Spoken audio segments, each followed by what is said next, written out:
Que Dieu, le Créateur, vous bénisse abondamment au nom puissant et merveilleux de notre Seigneur et Sauveur vivant, Jésus-Christ. Je rends grâce à Dieu, le Créateur, pour cette occasion merveilleuse qu'il me donne de partager sa parole inégalable avec vous qui êtes ses enfants. C'est moi, Tito Banda. Bienvenue à cette émission. Que dit la parole de Dieu? La fois dernière, je vous ai dit qu'une prière doit avoir 3 parties. La première partie est de louer Dieu, de dire à Dieu ce que Dieu a fait, ce que Dieu a accompli. La deuxième partie est de faire connaître à Dieu vos besoins selon sa parole. Et la troisième partie est de prendre des actions sur votre prière. Donc, après avoir prié, vous devez savoir les actions que vous allez prendre afin de permettre à Dieu le Créateur de s'impliquer et de faire arriver sa promesse pour vous. Aujourd'hui, nous allons examiner les 3 parties d'une prière dans un récit biblique. Nous allons dans l'Ancien Testament. L'Ancien Testament contient des grandes choses de la parole de Dieu, dont nous allons dans l'Ancien Testament, parce qu'il y a un récit dans l'Ancien Testament, dans 2 Chroniques, chapitre 20, qui nous montre clairement ces 3 parties d'une prière. Alors, dans le livre de 2 Chroniques, chapitre 20, pour votre édification, je vous exhorte de lire tous les chapitres 20 de 2 Chroniques à la maison. Je vais partager avec vous certains versets de ce chapitre. 2 Chroniques, chapitre 20, lisons d'abord le verset 1 à 5. Après cela, le fils de Moab et le fils d'Ammon, et avec eux des Maonites, marchaient contre Josaphat pour lui faire la guerre. 3 nations se sont concertées pour aller attaquer Juda. Josaphat était le roi établi sur Juda. Verset 2. On vint en informer Josaphat. Josaphat, c'est le roi de Juda, en disant: une multitude nombreuse s'avance contre toi depuis l'autre côté de la mer, depuis la Syrie. Et ils sont à Atstatson, Tamar, qui est en Guédi. Verset 3. Dans sa frayeur, Josaphat se disposa à chercher l'Éternel, et il publia un jeûne pour tout Juda. La parole de Dieu dit, dans sa frayeur. La meilleure chose que nous devons faire quand on est devant un défi, c'est de nous confier à l'Éternel. Josaphat se disposa à chercher l'Éternel. L'Éternel, Dieu est esprit. Vous ne pouvez pas le voir, le sentir, le goûter. Donc, la meilleure chose, donc la parole de Dieu, l'unique chose qu'il faut voir, qui vous fait connaître Dieu, le Créateur, est sa parole. Si vous voulez connaître Dieu, si vous voulez chercher Dieu, vous cherchez sa parole. C'est ce que nous devons faire quand nous sommes confrontés à des défis. Nous ne devons pas avoir peur. La peur est l'ennemi du croyant. Au lieu d'avoir peur, mettons l'Esprit de Dieu en opération en parlant en langue. Josaphat ne parlait pas en langue. Il priait avec son intelligence. Quand vous parlez en langue, l'Esprit de Dieu en vous est en communication avec Dieu qui est esprit. Et c'est une communication en 2 sens. Vous communiquez avec le vrai Dieu et Dieu vous communique sa volonté aussi. Le verset 3 dit que le roi Josaphat publia un jeûne pour tout Juda. Il organisa une prière intensive. Verset 4. Juda s'assembla pour invoquer qui? Pour invoquer l'Éternel. Et l'on vint de toute la ville de Juda pour chercher l'Éternel. On cherche l'Éternel en cherchant sa parole. Verset 5. Josaphat se présenta au milieu de l'assemblée de Juda et de Jérusalem dans la maison de l'Éternel devant le nouveau parvis. Ici, Le verset 5 de 2 Chroniques, chapitre 20, dit que le roi Josaphat se présenta au milieu de l'assemblée de Juda et de Jérusalem dans la maison de l'Éternel devant le nouveau parvis. Qu'est-ce que le roi Josaphat a fait dans la première partie de sa prière? Il est maintenant devant l'Éternel. Qu'est-ce qu'il avait fait dans la première partie de sa prière? Rappelez-vous, je vous ai déjà dit que dans la première partie de la prière, vous devez louer Dieu. Vous devez dire à Dieu, c'est les grandes choses. Lui dire ce qu'il a fait, ce qu'il a accompli. Aujourd'hui, vous et moi, nous pouvons louer Dieu pour beaucoup de choses. Dieu nous a ressuscités ensemble avec Christ. Dieu nous a élevés ensemble avec Christ. Dieu nous a fait asseoir ensemble avec Christ à sa droite dans le lieu céleste, au-dessus de toute domination, de toute autorité, de toute puissance, de toute dignité et de tout nom qui se peut nommer non seulement dans les siècles présents, mais encore dans les siècles à venir. Dieu, par sa grâce, de par le don du Saint-Esprit que nous avons, Dieu nous a fait devenir ses enfants. Nous sommes les héritiers des dieux. Et en tant qu'héritiers, tout ce qui appartient à Dieu le Père nous appartient de droit. Légalement, nous pouvons les réclamer. Dieu nous a rendus justes. Nous avons la justification de Dieu. Dieu nous a mis en part, il nous a sanctifiés. Dieu nous a rachetés légalement de main de l'ennemi par le sang précieux de Jésus-Christ. Dieu nous a jugés dignes et capables. Il nous a confié la parole, le ministère de la réconciliation. Il y a beaucoup de choses pour lesquelles nous pouvons louer Dieu aujourd'hui. Le roi Josaphat avait commencé sa prière en louant l'Éternel Dieu. 2 Chroniques, chapitre 20. Lisons maintenant le verset 6 et 7.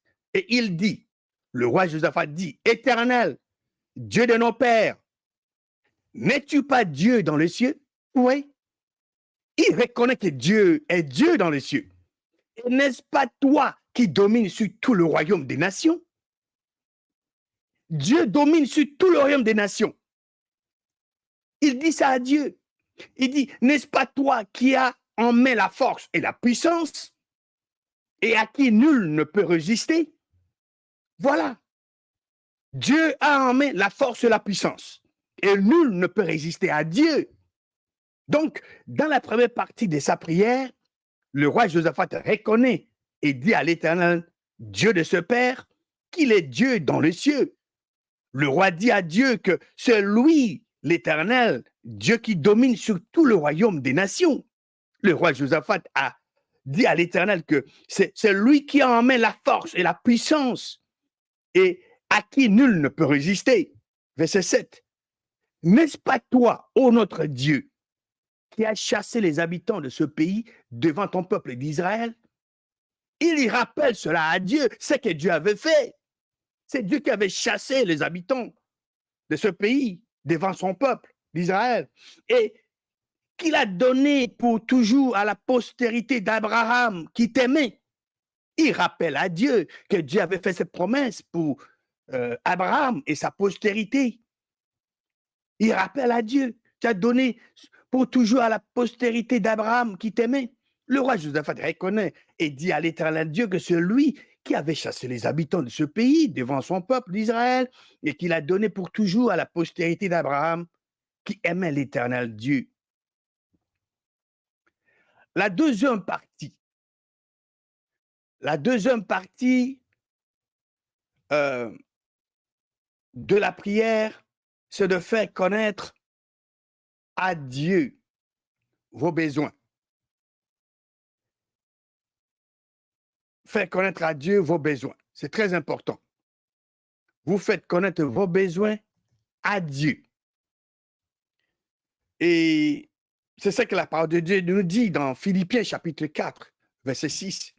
Ne vous inquiétez de rien, mais en toute chose. En toute chose. Il ne faut pas vous inquiéter. Si vous avez un besoin, au lieu de vous inquiéter, mais en toute chose, faites connaître vos besoins à votre qui? À votre voisin?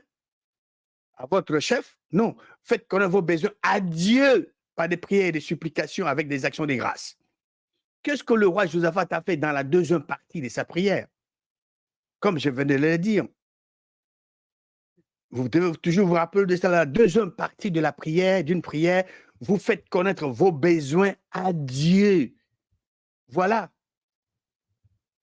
le roi Josaphat fait connaître ses besoins à Dieu, le Créateur, à la deuxième partie de sa prière. Lisons maintenant 2 Chroniques, chapitre 20, versets 10 à 12. Il dit ceci, maintenant voici, les fils d'Ammon et des Moab et ceux de la montagne des Séhir, chez lesquels tu n'as pas permis à Israël d'entrer quand il venait du pays d'Égypte, car il s'est détourné d'eux et ne les avait pas détruits. Il rappelle cela à Dieu. Dieu avait interdit aux enfants d'Israël de ne pas détruire ces nations. Verset 11. Les voici qui nous récompensent en venant nous chasser de ton héritage. L'héritage de qui? L'héritage de Dieu, que Dieu a donné à Abraham, que Dieu a donné à ses enfants. Les voici qui nous récompensent en venant nous chasser de ton héritage, dont tu nous as mis en possession. C'est Dieu qui leur avait donné. Si vous reconnaissez que la terre, dans laquelle vous vivez ou que Dieu vous a donné, quand vous êtes convaincu que cette terre vous appartient, vous devez vous prévaloir de cela. Donc, le roi rappelle cela à Dieu. Le roi Josaphat dit à Dieu que ces 3 nations, que Dieu n'avait pas permis à Israël de les détruire, ces 3 nations récompensent les enfants d'Israël en venant le chasser de l'héritage de Dieu, que Dieu leur avait mis en possession. Voici les besoins du roi Josaphat formulés en forme d'une question. Et maintenant, il va exposer, il va faire connaître ses besoins à Dieu, mais ses besoins, il a formulé sous forme d'une question. Verset 12. Ô notre Dieu, n'exerceras-tu pas tes jugements sur eux? Voilà son besoin. N'exerceras-tu pas tes jugements sur eux? Car nous sommes sans force devant cette multitude nombreuse qui s'avance contre nous. Et nous ne savons que faire. Mais nos yeux sont sur toi. Quels étaient les besoins du roi Josaphat? Le besoin du roi Josaphat était précis et clair. Le roi Josaphat voulait que Dieu exerce ses jugements sur ces nations ennemies, ces 3 nations ennemies. Bien que Josaphat avait une armée organisée, mais il ne s'est pas appuyé sur son armée. Josaphat s'est appuyé sur Dieu le Créateur, parce qu'il savait du fond de son cœur que Dieu avait une excellente solution, loin de sa solution. Le roi Josaphat voulait que Dieu exerce ses jugements sur ces 3 nations ennemies. Les Congolais de la RDC, spécialement les croyants de la RDC, peuvent croire afin que Dieu le Créateur puisse exercer ses jugements sur tous les ennemis physiques et spirituels, les ennemis internes et externes de la RDC et du peuple congolais. Cette promesse de Dieu doit être réclamée chaque jour par le peuple congolais et les croyants de la RDC. Dieu le Créateur n'a pas changé. Il est le même hier, aujourd'hui, éternellement. Ce sont des hommes qui changent. Dieu ne change pas. La parole de Dieu ne change pas non plus. Parce que vous ne pouvez pas séparer Dieu de sa parole. Après avoir terminé sa prière, comme nous avons vu la première partie, le roi Josaphat a loué Dieu. La seconde partie, le roi Josaphat a fait connaître à Dieu son besoin, ses besoins. Dieu le Créateur avait répondu à cette prière. Je venais de vous dire que quand un homme aujourd'hui parle en langue, c'est une voix, c'est une communication à 2 sens. Vous engagez, quand vous vous mettez à prier en esprit, vous commencez à parler en langue, vous engagez l'Esprit de Dieu en vous, qui communique avec Dieu qui est esprit. Et Dieu répond aussi. C'est pourquoi quand vous êtes en prière, vous devez être alerte, vous devez être attentif pour recevoir de Dieu des instructions. Qu'est-ce qu'il faut faire? Ici, après avoir terminé sa prière, Dieu, le Créateur, avait répondu à cette prière. Voyons maintenant la réponse de Dieu, le Créateur, à la prière du roi Josaphat. Dans la réponse de Dieu à la prière de Josaphat, nous pouvons énumérer les actions spécifiques que le Judéen devait prendre afin que la délivrance de l'Éternel Dieu puisse se manifester ou se concrétiser. Donc, cette réponse de Dieu a donné beaucoup d'éléments en ce qui concerne les actions à prendre. Lisons maintenant 2 Chroniques, chapitre 20, versets 14 à 17. Alors l'Esprit de l'Éternel saisit au milieu de l'assemblée Jachaziel, fils de Zacharie, fils de Benadja, fils de Zéher, fils de Matania, lévite, d'entre les fils d'Assa.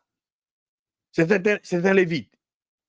Et Jachaziel dit, soyez attentifs, tout Juda et habitants de Jérusalem, et toi, roi Josaphat, ainsi vous parle l'Éternel. Cet homme parle au roi. De la part de qui? De l'Éternel. Il dit, ainsi vous parle l'Éternel. Ne craignez point et ne vous effrayez point devant cette multitude nombreuse, car ce ne sera pas vous qui combattrez, ce sera Dieu. Le message de Dieu le Créateur au roi Josaphat, à tous les Judas et aux habitants de Jérusalem, était le suivant.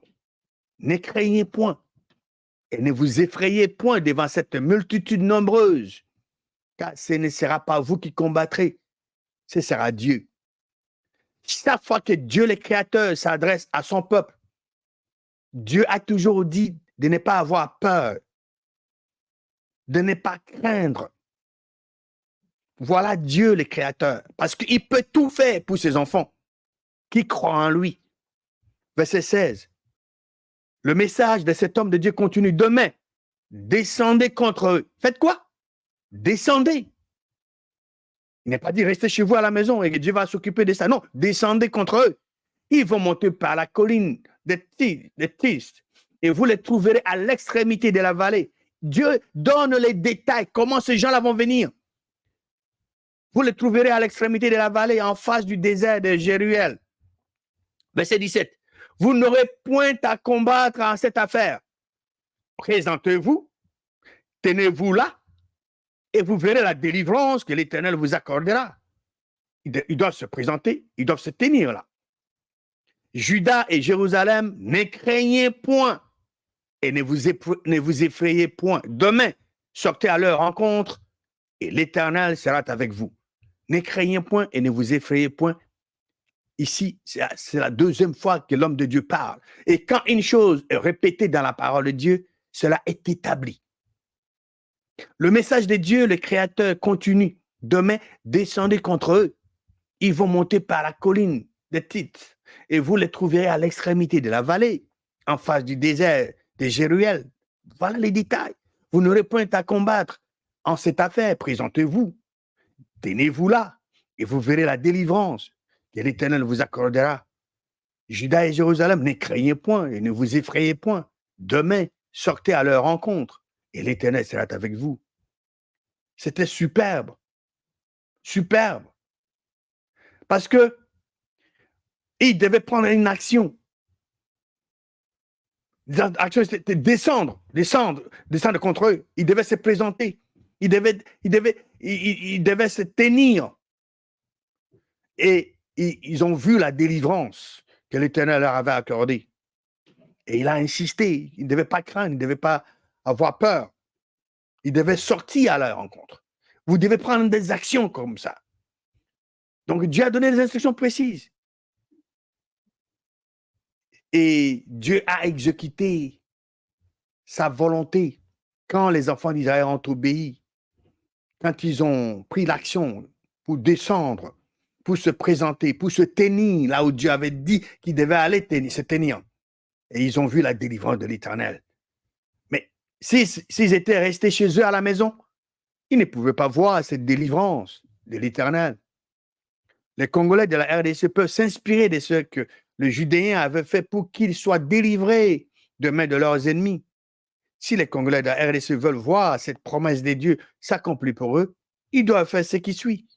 Ils ne doivent pas craindre, ne craignez point et ne vous effrayez point devant cette multitude nombreuse, car ce ne sera pas vous qui combattrez, ce sera Dieu.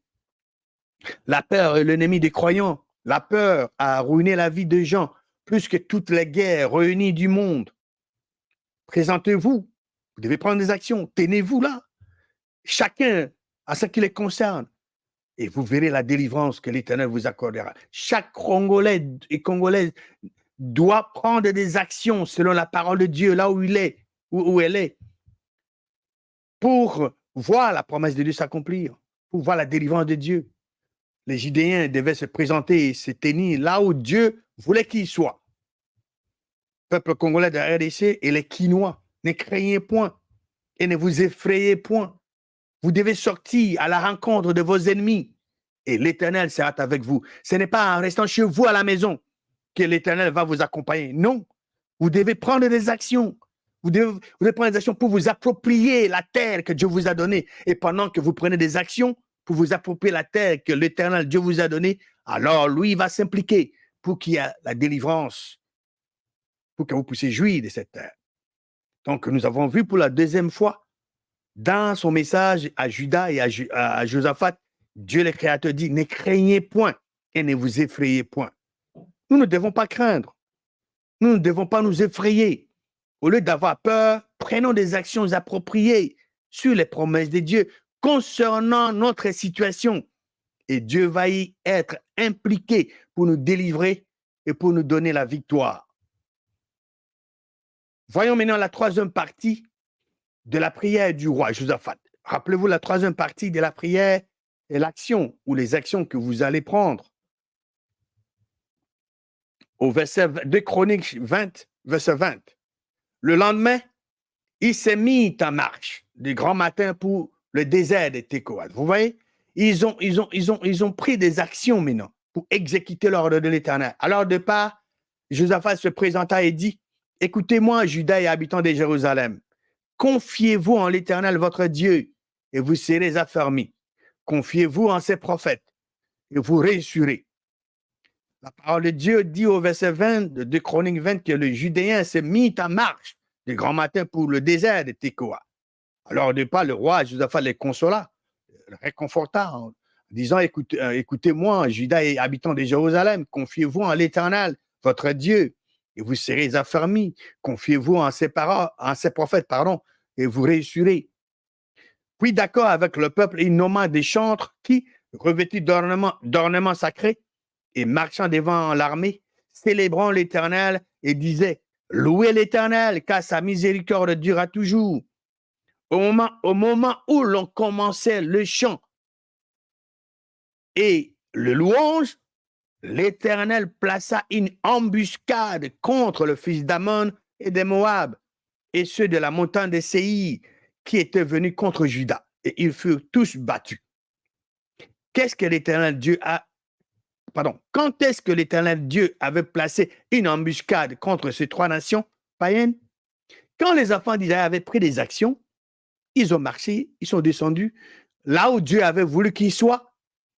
Et pendant qu'ils sont là, quand ils ont commencé des louanges, ils ont commencé à louer l'Éternel. La parole de Dieu dit au verset 22 de 2 Chroniques 20, au moment où l'on commençait les chants et les louanges, l'Éternel plaça une embuscade contre le fils d'Ammon et des Moab et ceux de la montagne des Séir qui étaient venus contre Juda. Et ils furent battus. Comment ces trois nations furent-elles battues? Comment ces trois nations furent-elles battues? La parole de Dieu nous donne les détails sur comment ces trois nations ont été détruites. Le verset 23 à 25 dit, les fils d'Ammon et des Moab se jetaient sur les habitants de la montagne de Séir pour les dévouer par interdit et les exterminer. Et quand ils eurent fini avec les habitants de Séir, ils s'aidèrent les uns les autres à se détruire. La parole de Dieu nous donne les détails suivants. Le fils d'Ammon et des Moab, ces deux nations, se jetaient sur les habitants de la montagne de Séir pour les dévouer par interdit et les exterminer. Et quand les fils d'Ammon et des Moab en eurent fini avec les habitants de Séir, les fils d'Ammon et des Moab s'aidèrent les uns les autres à se détruire. Verset 24. Lorsque Juda fut arrivé, ça, c'est l'action. Ils ne sont pas restés chez eux à la maison. Ils sont sortis pour exécuter la volonté de Dieu, pour être là où Dieu avait voulu qu'ils soient. Sur la hauteur d'où l'on aperçoit le désert, ils regardaient du côté de la multitude et voici, c'était des cadavres étendus à terre et personne n'avait échappé. La parole de Dieu dit que personne de ces trois nations n'avait échappé, c'est-à-dire tous étaient exterminés. Verset 25. Josaphat et son peuple allèrent prendre leur dépouille. Ils trouvèrent parmi les cadavres d'abondantes richesses et des objets précieux, et ils en enlevèrent tant qu'ils ne purent tout emporter. Ils mirent 3 jours au pillage du butin, car il était considérable. La parole de Dieu dit que les Judéens avaient mis 3 jours au pillage du butin, car il était considérable. On ne pille pas son propre peuple, on pille l'ennemi. Ici, les Judéens pillaient les nations païennes qui étaient venues les combattre. Quand vous voyez une armée en train de piller son peuple, mais c'est contre la parole de Dieu. On ne pille pas son peuple, on pille l'ennemi qui a été battu. Après leur délivrance par Dieu le Créateur, les enfants du Juda bénirent leur Dieu qui les avait délivrés et ils retournaient à Jérusalem avec joie. Quand Dieu pourvoit à nos besoins, nous devons toujours le remercier. Nous devons lui dire merci. Versets 26 à 27. Les 4e jours, ils s'assemblaient dans la vallée de Beraka où ils bénirent l'Éternel. C'est pourquoi ils appelaient à ce lieu vallée de Beraka. Nom qui lui est resté jusqu'à ce jour. Tous les hommes de Juda et de Jérusalem, ayant à leur tête Josaphat, partis joyeux pour retourner à Jérusalem, car l'Éternel les avait remplis de joie en les délivrant de leurs ennemis. Quel était le résultat de cette délivrance des Judéens par Dieu le Créateur? Verset 29 de 2 Chroniques 20. La terreur de l'Éternel s'empara de tous les royaumes des autres pays lorsqu'ils apprirent que l'Éternel avait combattu contre les ennemis d'Israël. Merveilleux. Dieu le Créateur n'a pas changé. Il est le même hier, aujourd'hui et éternellement. Quand nous nous confrontons à des situations difficiles, comme le roi Josaphat avait fait, disposons nos cœurs à chercher l'Éternel Dieu. Nous ne devons pas avoir peur parce que la peur est l'ennemi du croyant. La peur a ruiné la vie des gens plus que toutes les guerres réunies du monde entier.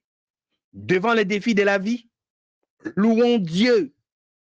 Faisons lui connaître nos besoins par des prières et des supplications et prenons des actions appropriées sur la prière afin de permettre à Dieu le Créateur de s'impliquer pour nous donner la victoire sur nos ennemis. Que Dieu le Créateur vous bénisse abondamment au nom triomphant de Jésus-Christ.